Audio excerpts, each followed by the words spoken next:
door tonight reports that the CN Road Cruiser service has been sold, and Mount Pearl native Terry Ryan Jr. signs with the Montreal Canadiens. Good evening, I'm Glenn Tilley. This is Newsfinal, CBC's late-night regional information package. It appears the CN Road Cruiser service has been sold, and the buyers are well known in the transportation business.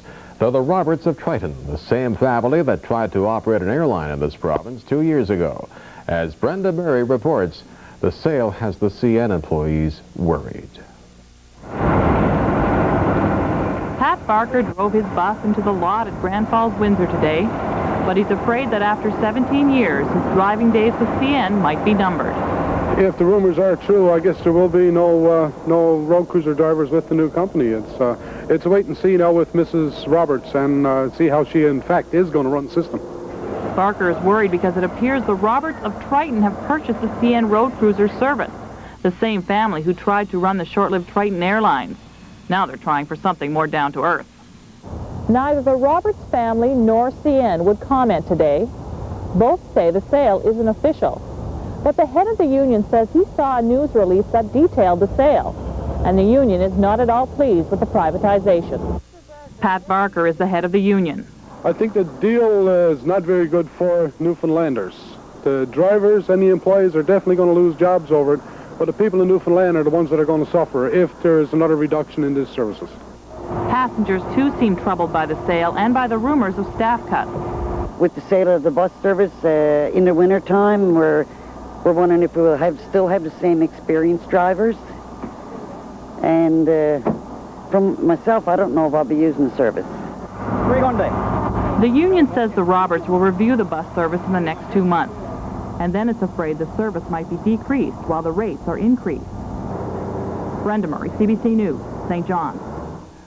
There seems to be only one direction for the hockey career of Newfoundlander Terry Ryan Jr., and that's up.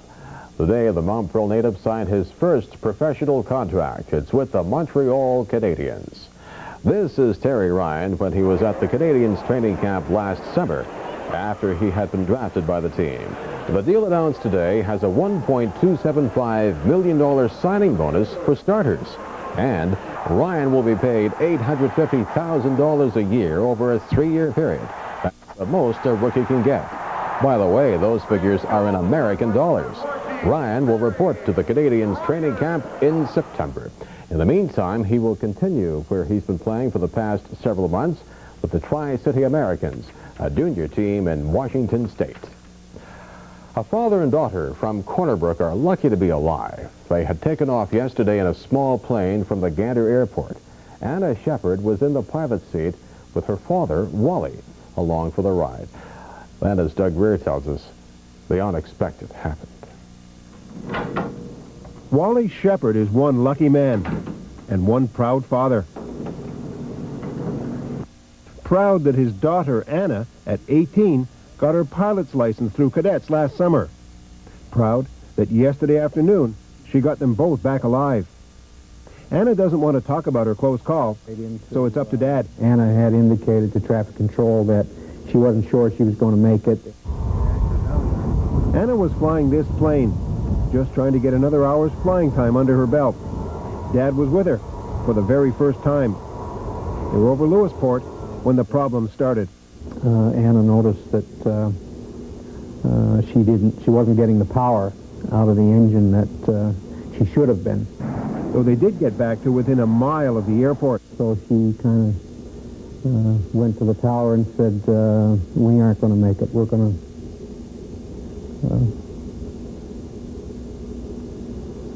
make an emergency landing. An emergency landing on this road. Narrow, busy with Sunday drivers, crisscrossed with power lines. I mean, the only way I can describe it is to say threading a needle, of taking it down. She had to land. The only place she could go was on the roadway with oncoming traffic. And fortunately, the one vehicle that was left in the line of several that was approaching saw her and got out of the way, and left a clear runway ahead of her on the left-hand side of the road. And fortunately, good luck or God or something was on our side, and with her skill, she got us on the ground with not much damage. How did he feel? Just tremendous admiration for what Anna was able to do. And Anna? She can't wait to get back up flying again. Doug Greer, CBC News, Corner Brook. The RNC are investigating an attempted armed robbery in St. John's. It happened around 6:30 this evening at Walsh's grocery store on St. Clair Avenue. A man carrying a knife walked into the store and demanded money. He was scared off by the owner. A Hawke's Bay girl has had a birthday party she'll never forget. Joanne Siddick turned 13 yesterday and was surrounded by gifts from people who saw her on a Here and Now documentary last Monday. A documentary about child poverty. But as Marie Wadden reports, all this generosity has caused some bad feeling in Hawke's Bay. Happy birthday to you. Make a wish. Make a wish. Joanne Sinnick's wishes, expressed in a CBC documentary about child poverty last week, came true on Sunday. No. The public showered Joanne and her family with cards and gifts. Joanne, I know this is going to be your best birthday ever. Joanne's story seems to have touched a chord with viewers. They were told families on welfare barely have enough money to feed their children, let alone buy extras. Joanne doesn't get new clothes. The family has no telephone, cable TV, or car. Joanne's never been far from her home on the Great Northern Peninsula. The Sinnicks, a family of 5, live on less than $14,000 a year. That's $10,000 below the official poverty line. It's certainly not enough money to buy Joanne the daughter's pride ring she seemed to want so badly. I asked him for 3 or 4 years for it. So he said he might get it for me for my birthday if he got the money. Well, I suppose he'll get it. I'm not really sure. Mom, would you see you? Well, for a time anyway, the Sinnicks will be able to forget about poverty. Joanne now has lots of new clothes, some money, and most importantly for her, her daughter's pride ring. I'd like to say thanks to the people who sent me money and letters and things. The money Joanne and her brothers receive is going into a trust fund. Some of it will be put to practical use. For example, Joanne will get her front teeth capped, an expense now not covered by welfare. The rest of the money she plans to use for her education. Go to college. Become a nurse. Reverend Dawn Barrett has been helping the family cope with its newfound wealth. Well, there was the siding for their house. Someone has offered some linoleum for one of their rooms. The Salvation Army in St. Anthony sent a huge amount of groceries, which they've been able to share with some of their neighbors as well. And there's 10 boxes of clothing has arrived so far, and I understand there will be a lot more coming from all parts of the province. But Barrett says there are some bad feelings among other families on welfare in Hawke's Bay. There are more than 24 poor families in the town. Some live in this old motel unit. He's no more to get stuff than what we is. That's the way I find it.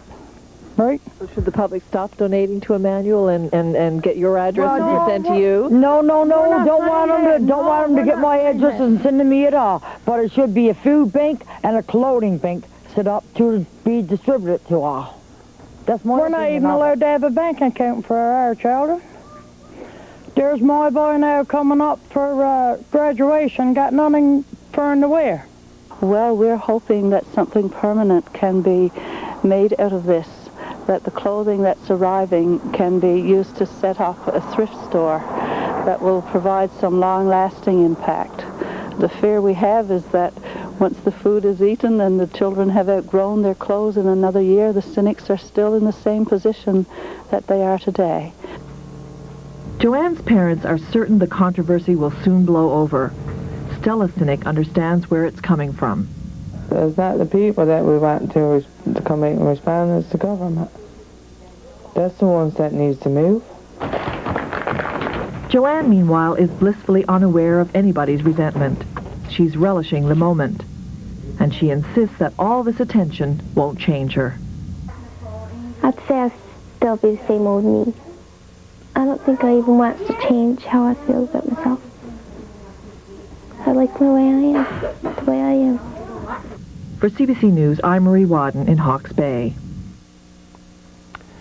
And that's the news tonight. I'll have the weather forecast for Newfoundland and Labrador when Newsfinal continues.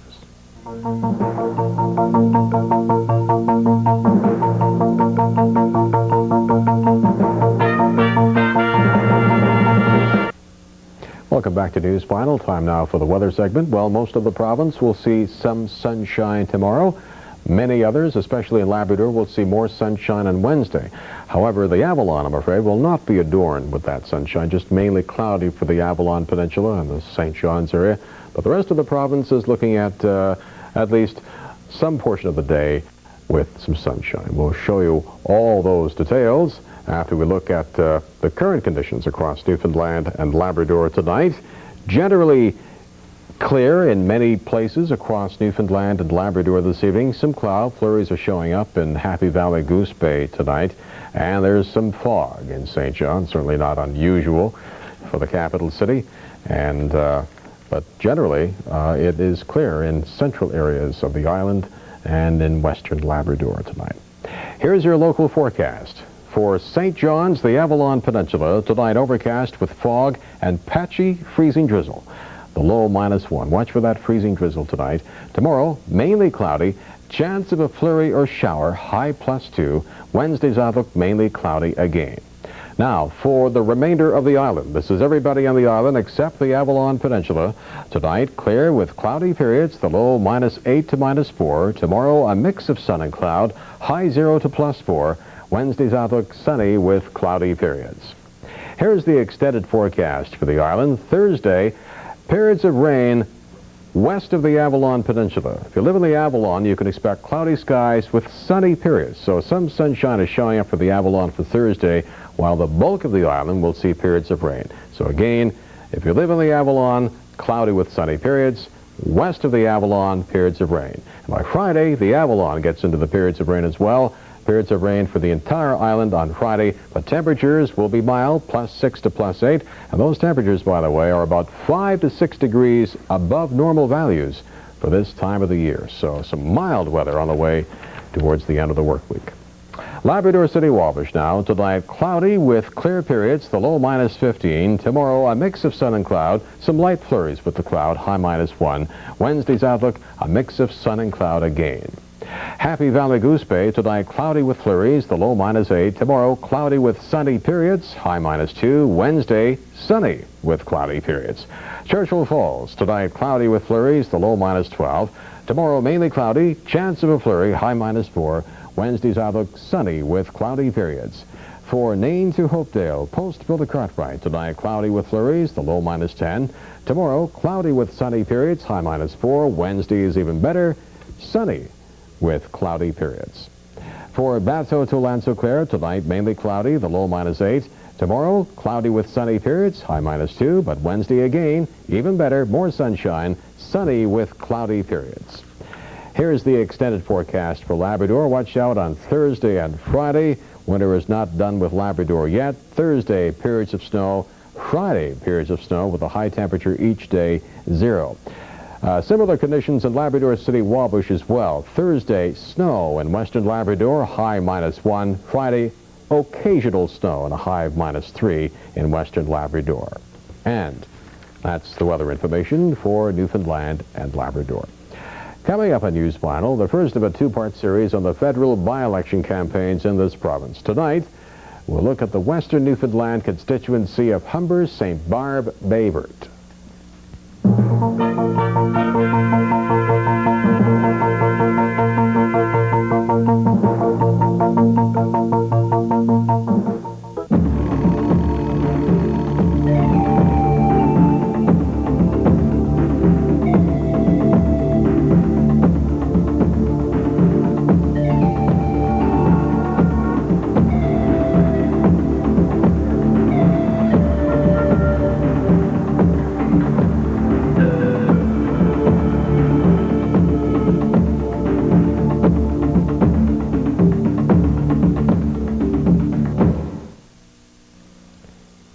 In 1993, Brian Tobin won the federal riding of Humber-St. Barb-Bayvert by a whopping 82% of the vote.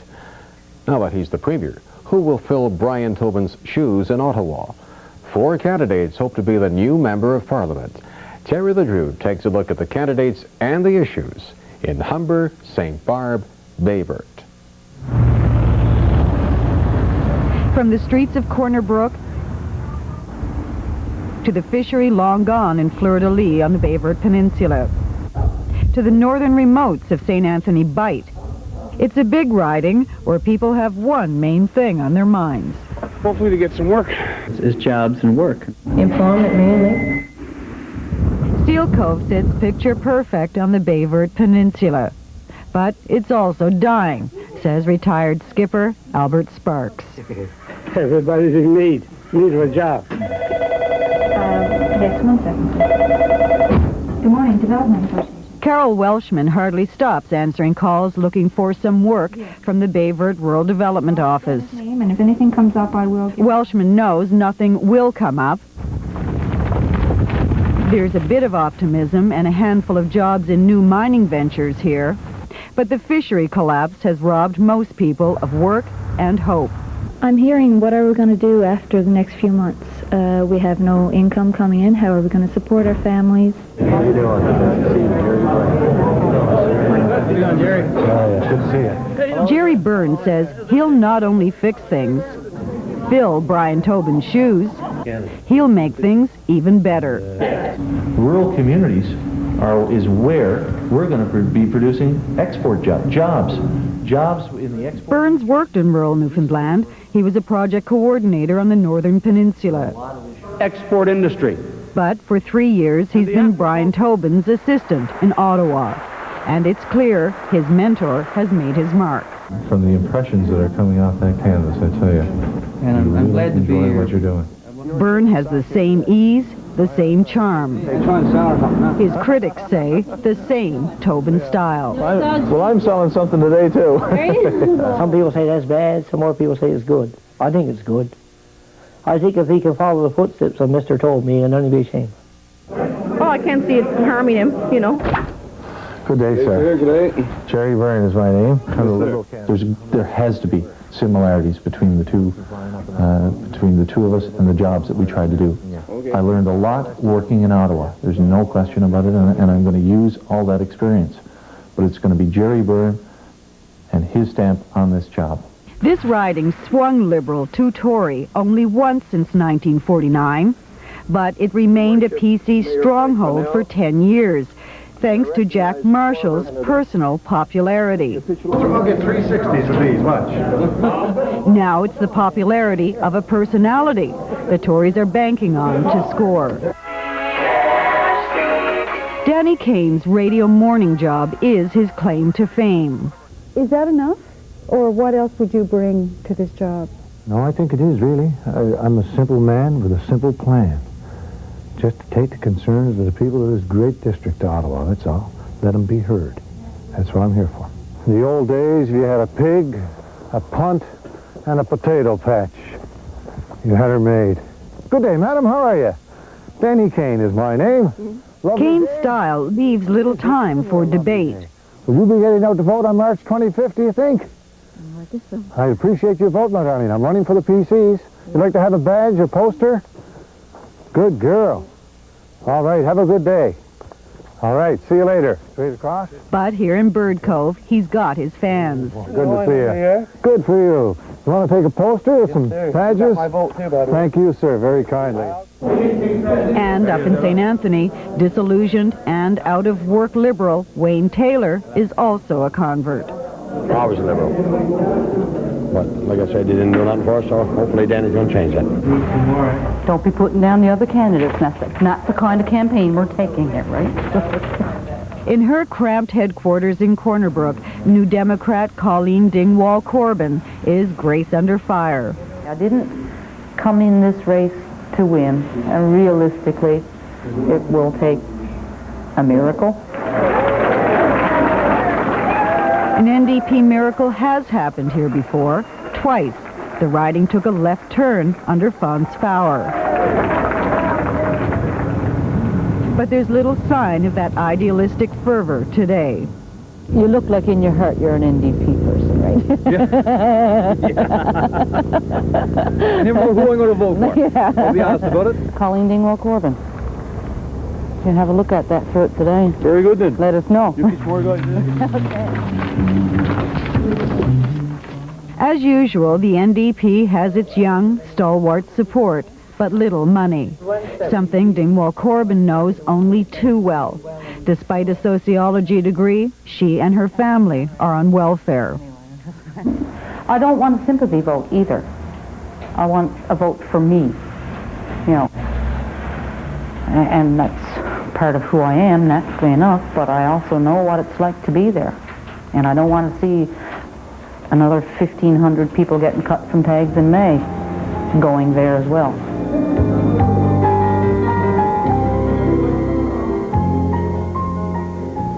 You won't find any welfare rolls here. It's a $35 a plate business dinner in Corner Brook. Preston Manning's in town to put a new choice on the political menu. Any suggestions that we're either anti-East or anti-fish or anti-Quebec or anti-immigrant or anti-union or whatever it is are not correct. And you're in Preston Manning and with the Reform Party of Canada. Manning sees this riding and his candidate, Dion Hancock, as the means of ousting the Bloc Québécois and becoming the official opposition. It's a national issue that's touched a local nerve. I think that's the major topic right now. Is that right? And a lot of people are against separatism, and so that would mean that we would be against the Bloc Québécois. So the natural choice would be the Reform Party for official opposition. Some doubt this riding could ever embrace a right-wing party. Doubt this novice could get elected. Well, I'm not a politician. That's first and foremost. But there's no doubt reform isn't going unnoticed. These reform watchers are liberals taking notes. The PCs are busy taking swipes. Well, that's the phony Preston Manning line, and I've rarely seen such phoniness in my life. And some voters are already swayed. Because I like his policies. I like his changes. And it's time for it. What more of a message can we send to Ottawa than sending a Reform MP, right, to replace the former Minister of Fisheries? Dion Hancock couldn't be more optimistic. Have a nice day. We appreciate this opportunity. Okay, bye-bye. We are one of the front runners, and I make no bones about that. We are a threat right now to the establishment. But the biggest threat to all candidates March 25th might just turn out to be apathy. Simple election overload. And getting voters like Andy Dempsey to a ballot box might be a challenge. What a waste of money. What a goddamn waste of money. Terry LeDrew, CBC News, and the riding of Humber, St. Barb, Bay Verte. Finally tonight, please get in touch with us if you have a comment on tonight's broadcast. We're available 24 hours a day. Monday, March 18th, and so ends the day in Newfoundland and Labrador. For CBC News, Glenn Tilly. Thank you for being with us tonight. Good night, everyone.